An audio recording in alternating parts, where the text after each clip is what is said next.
Manner versus against George Carr. Both these players 9 and 3, and we're going to see probably some fast magic here as Vraska's Contempt is being played here by Justin Parnell.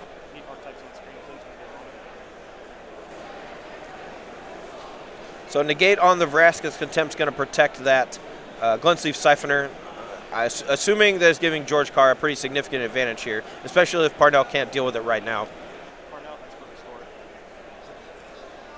Here's a history of Benalia. Chapter 1. Knight of Malice getting a boost from the history of Benalia to smash it in for 3. Drawing some cards here could end up being not as good as predicted just because his life total is so low.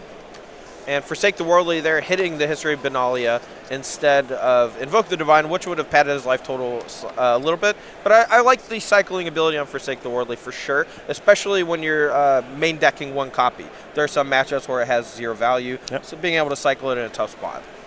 Well, we're going to go back over to George Carr now. You see both these players at 9 and 3, 1 and 1, and about 10 seconds left to go.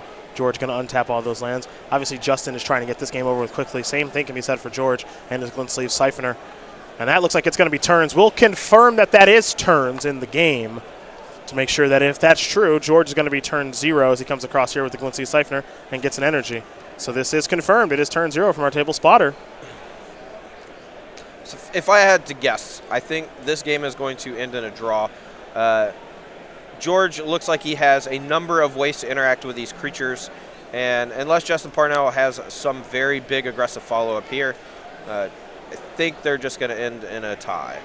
Parnell did just pick up a land, has a copy of Teferi in hand. Teferi, as good as the card as it is not in games particularly quickly. That's true.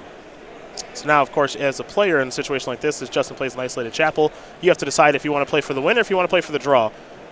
A loss here is pretty rough for both players. A draw might actually be better than a loss right now for these two players.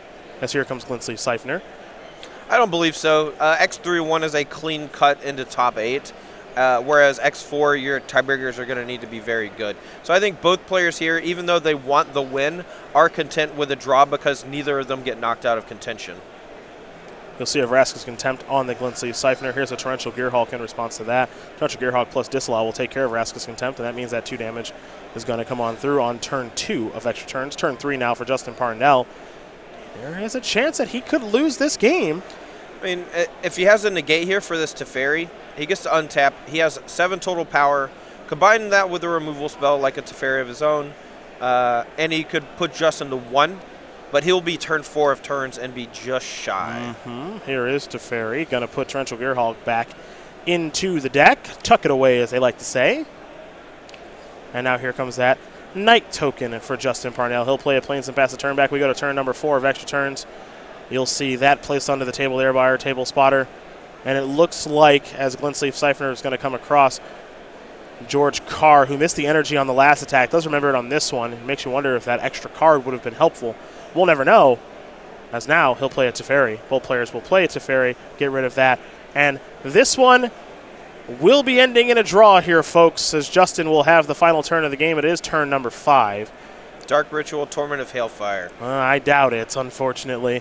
So these players may have a discussion here about how this game may have ended up, as here is a Gonti Lord of Luxury. Do want to make sure that there were no slow play warnings offered in this game, so they don't have a turn 6 and turn 7. So if we can confirm that, which we can, given the handshake, it looks like these players will draw. So George Carr and Justin Parnell do draw, don't get the match done, and they will both end up at 9-3.